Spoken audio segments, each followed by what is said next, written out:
Skating rails is my favorite thing to do on my skateboard, but there is such a big difference between skating a round rail like this compared to skating a square rail like this. Now, as a beginner, it's easier to learn how to skate a rail if it's square because the top is flat. But as you get more advanced, you start to favor round rails, and I'm going to tell you why right now. So on a round rail, you have 180 degrees of lock-in points here, which helps you pinch the trick better and it helps you hold the grind for longer. So it's got a lot more give and play when you lock into a trick. But on a square rail, you only have the 90-degree edge to lock in, which sometimes creates a more harsh pinch and makes it harder to hold for longer grinds. Or it can be a bit more grippy because the surface area is bigger on the top, and your kingpin can actually dig into the top of it when you're doing smiths and feebles too. So from just pointing out a few differences of the two types of rails, you can probably already see why it would be better for you to skate a round rail opposed to a square rail. I've been skating rails for probably the last 15 years, so I'm very comfortable skating rails, and I would much prefer skate a round rail. Like I said before, there's a lot more give, there's a lot more balance that you can put into it, and you can shift and adjust your weight as you need to on the round rail. But when it comes to a square rail, you have to treat it almost like a mini ledge. So I don't do all of the tricks I can do on both square and round rails. I've got certain tricks I know that work better for a round rail and certain tricks that I know work better for a square rail. So depending what rail I'm skating, that will determine what type of tricks I'm going to do on it. So I'm going to have a little session on the round rail here and the square rail at the top, and then get into why certain tricks work better on a round and certain tricks work better in a square. Then ultimately get to the conclusion of why you should be skating a round rail over a square rail. So make sure you hang around. Also want to give a big shout out to Rasköls. They sent me a whole bunch of their skateboard wax. It's so sick. This one's in the shape of a skateboard, obviously. They've got all these little skull heads as well that you can just fit in your pockets. You can take a bunch of them out on the sesh with you. And I love skating rails and ledges, and I always wax stuff up a lot. So I'm super hyped to be using this stuff. So I'll link their page below and you can check them out.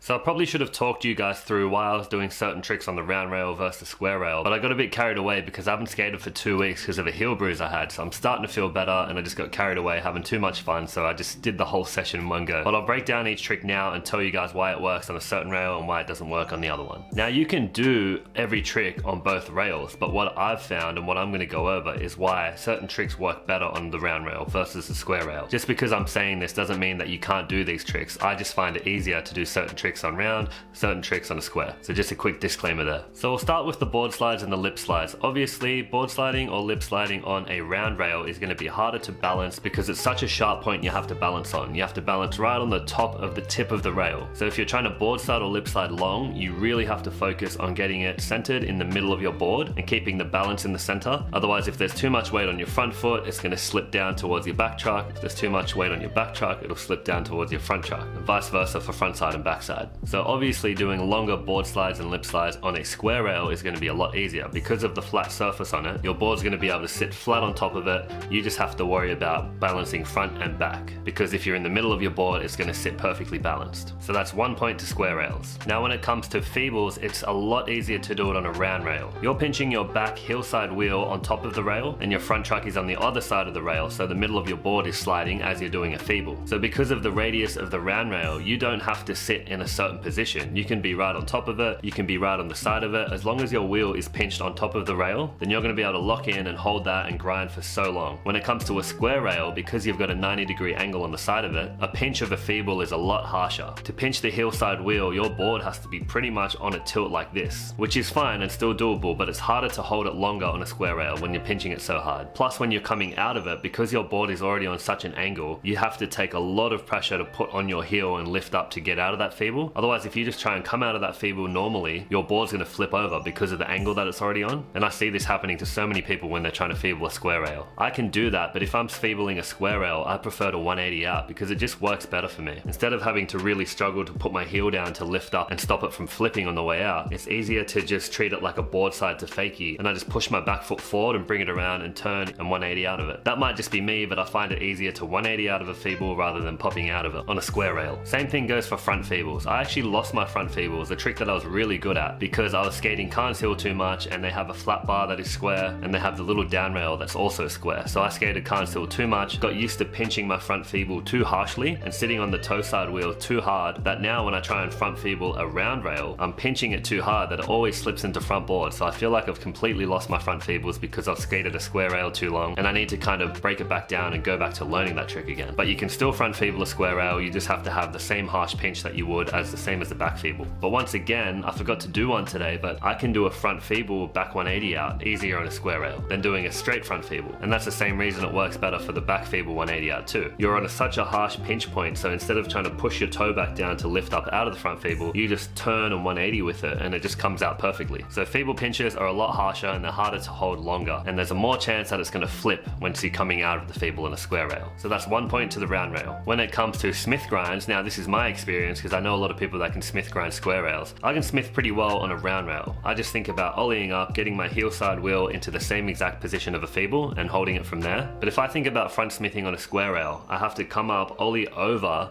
and get my wheel to the top and over to the other side of a feeble. And every time I try and do that, I slip out into a lip slide or my board just slips off the other side of the rail. It's hard to ollie over and get into that pinch point. Now, if you don't want to smith that way, you can treat it like you're smithing a ledge and have your heel side wheel hard up against the side of it. Now, this is fine, and a lot of people can do it this way. You're at more risk of not locking into the heel side wheel properly, being balanced in the middle of your truck, and because your front foot's dipped for the smith, your back kingpin digs into the top of the rail and it just grabs into there and like pitches you forward. So doing either a front or back smith on a square rail, if you don't lock in right, your kingpin digs in and it's just game over. You stick and then you just fall off. So it's a lot harder to smith a square rail. So that's another point to the round rail. When it comes to frontside 50-50s, you can skate a square rail the same as a ledge by getting onto it and pushing your two heel side wheels hard up against the rail. So that works perfectly. I also forgot to do one of those today on the square rail, but that's how I would 50 a square rail. Heel side wheels hard up, just treat it like a ledge, and then you're fine with it doing it frontside. I do the same technique on a round rail too, so I can front 50 the rail, both heel side wheels hard up against the rail. That's your balancing point, and then you can pop off and land that. So front 50s are similar on both round and square, but when it comes to backside 50-50s, for me personally, I cross lock it with my back heel side wheel on the rail and my front toe side wheel, so it's a bit shifted. It's almost like a feeble, but with my front truck on the rail. So that's how I back 50 a round rail. I cannot back 50 a square rail. It's so much harder to cross lock a square rail. Some people can do that, but I just can't do it. And I've got homies that just ollie on and back 50 a square rail without even knowing if they're gonna go heel side, toe side, or shifted. But round rails are so much easier to back 50, especially with the cross lock. So I'm gonna give another point to the round rail. Now, crooked grinds are very similar, but they're different at the same time. When it comes to a round rail, you can hop straight on top of it, all the weight's on your heel, and you can balance left to right. And by staying up on top of it, it's gonna help you be able to grind for as long as you want to. When it comes to crooked grinding on a square rail, I treat it like it's a ledge. So you've got the 90-degree angle, I pinch my heel side wheel on top of it as if I'm on a ledge, but I've still got my weight a little bit off to the side, so I can't quite get on top of a crooked grind on the square rail, so it's harder for me to hold it for a longer period of time. As well as there being the square top on the rail, there's a lot more resistance for your nose dragging on the top of it. So when it comes to the round rail, there's obviously no top, it's just the radius of the rail. So your nose doesn't have any resistance and you can balance from either left to right and hold it for as long as you can. So that's going to be another point to the round rails. And following on from the crooked grind, the way you treat it like a ledge, tail slide movements work really well on square rails as well, for the same reason that it's got that harsh angle like a ledge does. So front tails, back tails, nose slides, and front nose slides, they're all going to work the same on a square rail as they do on a ledge. Now you can do nose slides and tail slides on a round rail, but it's a lot harder. For some reason your wheels get a little bit more stuck to the side. I don't know if it's because they go underneath the radius, and because you've got the rounded radius of the top of it, once you're in a tail slide, if you've got too much weight on the tail, it can lift up into a blunt and fall over, or if you don't have enough weight evenly, the nose can sag down and end up dropping off the rail. So it's still possible, but it's just a little bit harder on a round rail. So I'm going to give that point to the square rail here. The last type of trick to talk about is going to be blunt slides. So you can do blunt slides on both rails, but they're going to be easier on a round rail. Doing a blunt slide on a round rail, all you have to do is ollie up, get your wheels over, and then you've almost got a 90-degree lock-in point from your tail to your truck set on your skateboard. So because the radius is 180 of the top of the rail, you you have all that room to play around with. So if you get into a blunt slide, you've got all your weight on your foot, you can get into a really good position on a blunt and hold that for as long as you can. When it comes to a square rail, because the side of it is 90-degree angle, when you ollie up and get your wheels over, the 90-degree angle of your trucks and tail kind of sits down into that. So you're really ollieing over into a tail slide, whether you're doing a backside or front side, unless you get a really vertical blunt and have your wheels sitting on top of the rail, but that's really hard to get it all the way up like that. So blunts are going to be easier on a round rail. So another point to the round rails. Now the last thing to compare is the pop outs and the pop overs and doing tricks out of the rail. So when it comes to pop over tricks, like this feeble pop over and the crooks pop over here, once again, because you have such a wide radius of balance to do on a square rail, you can shift from a pinch of the feeble towards the top of the rail, and then you can just pop straight over. So there's no friction stopping you from popping over. If you want to pop over backside, you can get in the same feeble, lean over your left shoulder a bit more, and then pop out over it. But this is made possible because of the radius of it. You can shift your weight from the left to right, whichever way you want to pop over. Same as a crooked grind. Getting into the crooked grind, leaning over my left shoulder, which transfers my body weight over that side of the rail, and then I can pop over. Or I can keep the weight over my right shoulder and then pop out off to the same side I started. On a square rail, this is a lot harder because with both feebles and crooks, you have to be pinched so harshly on the side of it. Because you've got a lot of weight on the side that you're grinding, it's hard to shift on top of the rail and then pop over that side. So doing grinds and popping out or popping over is a lot easier on a round rail. So another point there. Now the last part of it, which is doing shove-its and combos and tricks out of your slides, this point is gonna have to go to the square rail here. When I'm doing board slide, pop up to feeble, or like a board slide, big spin out type movements, you can do it on a round rail, but because the radius is on a tip, as soon as you push your nose down to try and pop into the feeble or to push your foot forward to do the big spin out, the nose tends to just drop straight down. You can still do it on round rails, and I still have done it, but I find it easier to do this stuff on square rails. So hopping into the board slide here on the square rail, because it's got the flat top that we talked about, there's something to work against. So when I'm pushing my front foot forward to lift up my back chuck into a feeble, my nose doesn't just flop down because I'm working off the flat top. I've got a little bit more power to press down without my board just flopping down. Same as the board slide big spin out. I've got a nice flat base to work with. When I push my front foot forward and down to get that big spin out, my nose goes the movement that I want it to. It doesn't just flop down like it does on a round rail. So that's definitely gonna have to be a point to the square rail. So now you can see the main differences from skating a round rail versus a square rail. I'm pretty sure I don't need to say this, but you can see the benefits of skating a round rail and why that will make you better at skating and why it's going to be better for your tricks. So getting better at skating a round rail is going to help you get better at skating a square rail because you're going to understand the pinch points and where to have your weight distribution. But getting better at skating a square rail is not going to make you any better at skating a round rail. The only thing scary about learning how to skate a round rail is because it's such a more precise point of lock-in, and board slides and lip slides are harder because you feel like you have no control because it's like a seesaw there. But if you've been skating a lot of square rails and you're scared of skating round rails, I definitely advise you to learn how to get into skating round rails because that's going to make your rail skating so much better, and that will transfer over to you being able to skate either square and round. I much prefer skating round rails besides those ledge kind of tricks that work better on a square rail, but your skating is going to benefit a lot if you get used to skating round rails more. So let me know what you prefer. Do you like skating round rails better, or do you like skating square rails, or have you not even started skating rails yet? If that's the case, I've got a playlist here of tutorials on how to start skating a round rail. You can learn how to board slide, feeble, 50, crooked grind. So check this playlist out to learn how to do these tricks and get more comfortable with them, and have a listen what the best pros in the world have to say about skating round rails versus square rails. And I'll see you guys in the next one.